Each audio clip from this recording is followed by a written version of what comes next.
আমটা শুকনো হয়ে যাওয়ার পরে দেখো বন্ধুরা একদম কম হয়ে গেছে। আমি কাটার সময় কত আম কেটে শুকনো করেছিলাম। আচ্ছা, জারের মধ্যে আমি এইরকমভাবে আমচুর পাউডারটা ঢেলে নেব।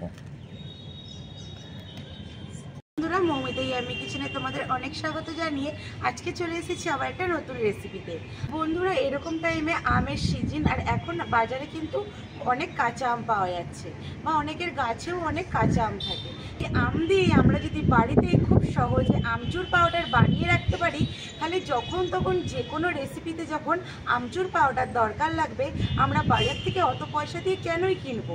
এখন আমরা সেই আমচুর পাউডারটা বানিয়ে রাখলে সারা বছর সংরক্ষণ করে রাখা যাবে। সেই আমচুর পাউডার সারা বছর সংরক্ষণ করে কিভাবে রাখবো, সেই রেসিপিটাই তোমাদের সঙ্গে আমি আজকে শেয়ার করব। বন্ধুরা, তোমরা প্রথম থেকে শেষ পর্যন্ত দেখতে থাকো। আশা করি আজকের রেসিপি তোমাদের খুব ভালো লাগবে। আর আজকের এই আমচুর পাউডারটা খুব সহজভাবে আমি বানিয়ে দেখাবো। এত সহজভাবে আমচুর পাউডার বানানো যায়, তাহলে দোকান থেকে তো কেনার কোনোই প্রয়োজন নেই। তো এখন আমচুর পাউডারটা আমি এখন বানানোর জন্য আম নিয়ে নেব। আমচুর পাউডার করার জন্য এখানে আমি আম নিয়েছি, আর বাজারে কিন্তু এখন কাঁচা আম খুব সস্তা হয়ে গেছে। এই কাঁচা আম এখন আমি বাজার থেকে নিয়ে এসেছি আমচুর পাউডার করার জন্য। আমটাকে আমি পরিষ্কার করে ভালো করে ধুয়ে নিয়েছি। এখন আমগুলো এখন আমি ছিলে নেব। এই আমগুলোকে এরকম ছুলনি দিয়ে ছুলে নিচ্ছি, তোমরা এখানে বটি দিয়েও ছুলে নিতে পারো। খুব ভালো করে আমগুলো আর ছালটা ছুলে নিতে হবে।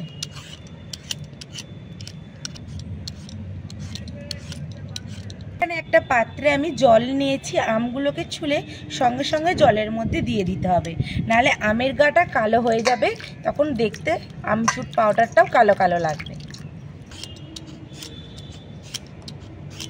এইভাবেই আমি প্রত্যেকটা আম ছুলে নেব।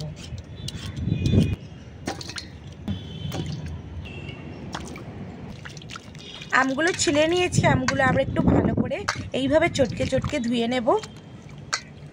আমগুলোকে খুব ভালো করে আমি পরিষ্কার করে ধুয়ে নিয়েছি। এখন একটা সুতির কাপড়ে করে আমগুলোকে খুব ভালো করে একটু জলটা মুছে নিতে হবে। জলটা মুছে নিলে কি হয়, যখন আমি আমটাকে ছোট ছোট করে কাটবো, যখন রোদ্দুরে দেবো, খুব সহজেই শুকনো হয়ে যাবে। আর আমে জল থাকলে সেটাতে শুকনো হতে অনেক টাইম লাগবে, বা আমটা অনেক সময় আবার কালোও হয়ে যেতে পারে জল থাকার কারণে।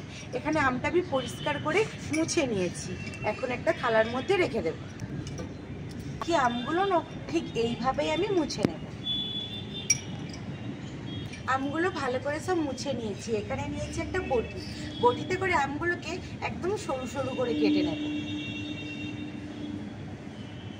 প্রথমে এইভাবে একটু পাতলা পাতলা করে কেটে নেব।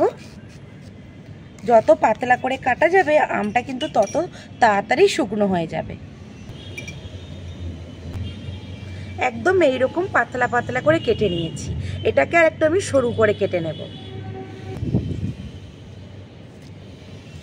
এইভাবে সরু সরু করে কেটে নেব, তাহলে দুটো রোদ খেলেই আমটা খুব ভালোভাবে শুকনো হয়ে যাবে।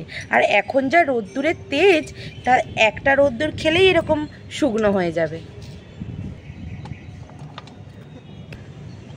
বন্ধুরা, এখানে একটা আম আমি কেটে নিয়েছি এইরকম সরু সরু করে।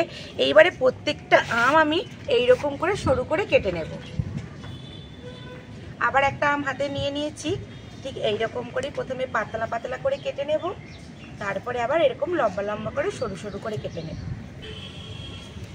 বন্ধুরা, এখানে সব আমগুলো আমি এরকম করে সরু সরু করে কেটে নিয়েছি। এটা এখন আমি রোদ্দুরে শুকনো করে নেব। তো বন্ধুরা, চলো এখন রোদে দিয়ে আসি। বন্ধুরা, আমি এই আমটাকে 3 দিন শুকনো করে নিয়েছি রোদে। আর এখন যা রোদের তাপ, 3 দিনেই আমার ভালোভাবে এখানে শুকনো হয়ে গেছে। দেখো, আমচুর পাউডার বানানোর জন্য ঠিক এইরকম ঝনঝনে করেই আমগুলো শুকনো করে নিতে হবে। আওয়াজটা শুনে বুঝতে পারছো কতটা ঝনঝনে হয়ে শুকনো হয়েছে। এই আমটাকে এখন মিক্সিং জারের মধ্যে গুঁড়ো করে নেব। আর এটা কিন্তু মিক্সিং জারই চাই গুঁড়ো করে নেওয়ার জন্য। এখন এই ঝনঝনে আমগুলোকে মিক্সিং জারের মধ্যে নিয়ে নেব। আর আমটা শুকনো হয়ে যাওয়ার পরে দেখো বন্ধুরা একদম কম হয়ে গেছে। আমি কাটার সময় কত আম কেটে শুকনো করেছিলাম। এখন জারের মধ্যে আমি আমগুলো নিয়ে নিচ্ছি।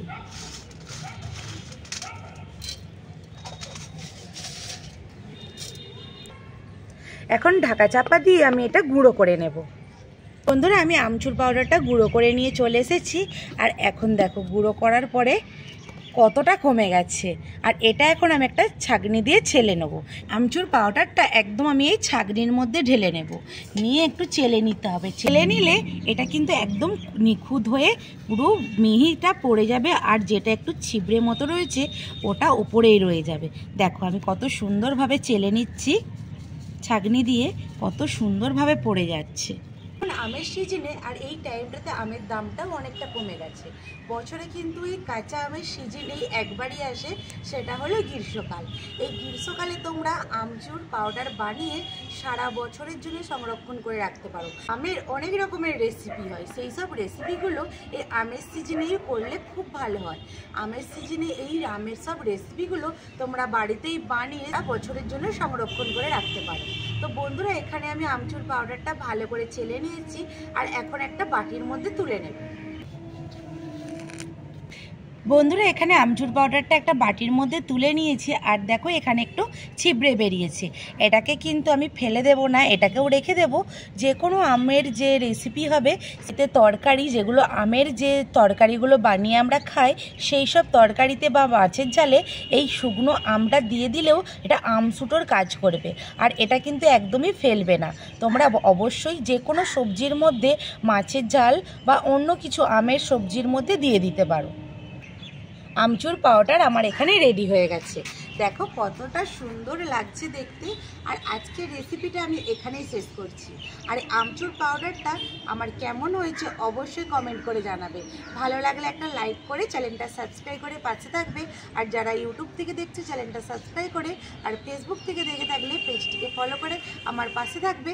বন্ধুরা দেখা হবে আবার একটা কোনো নতুন রেসিপি নিয়ে। ততক্ষণে ভালো থাকবে, সুস্থ থাকবে, আর আমার সমস্ত রেসিপিগুলো দেখতে থাকবে।